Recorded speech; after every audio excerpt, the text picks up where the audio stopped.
how do you, as a organization, feel about what's happening now in Ukraine? So speaking of the Ukraine, we all know the Chinese Communist Party has a part in this war, in Russia's invasion of Ukraine.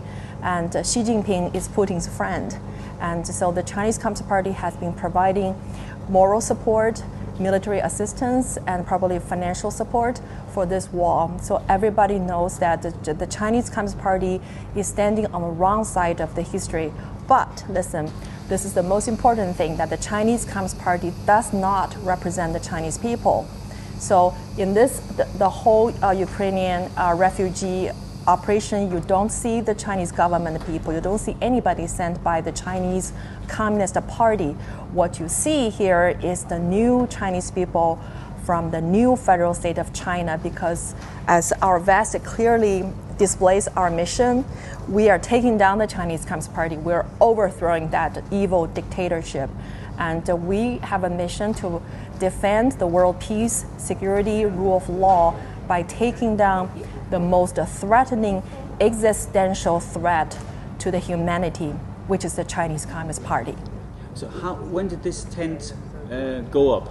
Yeah, so this tent was established in early March, I think in like March 8th or 10th. And as soon as it was started, we received on average, in a typical day in March, on average, we receive about 1,000 refugees per day. And back in March, the weather was like a freezing cold. Sometimes we have frost on the ground, we have snowing. And so it was freezing. And people have been telling us this is the only warm tent for the nights. And so we have like 8 heaters. Mm-hmm. And also we have a very high-powered heater on the ground. And we have like the airbag, airbag, sleeping equipment, and we've been giving out a lot of blankets and a sleeping bag to assist with the people. And this is the time that I feel like humanity should overcome everything. We need to be here. Yes. No, I feel very much in the same way as well. Now, to return to China, how many people are on your side, or on our side, in China? Well, I think at least there are at least 500 million people in China is openly on our side, and probably there are more people who are secretly supporting us, but they are quietly defecting. But it works in their best interest not to identify themselves in public, but we have more silent supporters within the Chinese Communist Party, especially within the high-ranking government official and the military leadership. And that's what scares the Chinese Communist Party to death, because they're not afraid of the Western, people, against the Chinese Communist Party. They're most afraid of the people, especially members within the Chinese Communist Party, to defect.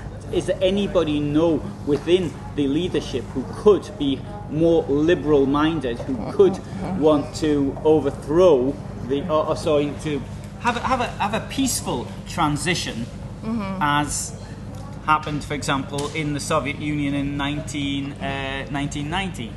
Yes, that's a great question, and that's what we hope for, that's what we're working on.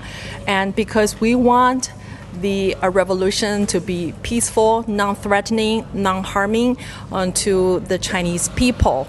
And so I think if you look at how the communism fell in the former Soviet Union, in the former Eastern Bloc, in the early 90s, it was peaceful, and so most cases are peaceful, and so this one has always been peaceful, and there has never been any violence from the Chinese whistleblower movement against the dictatorship, because we believe the civil disobedience and the people's awakening is the most powerful way to disintegrate the communism. Yes.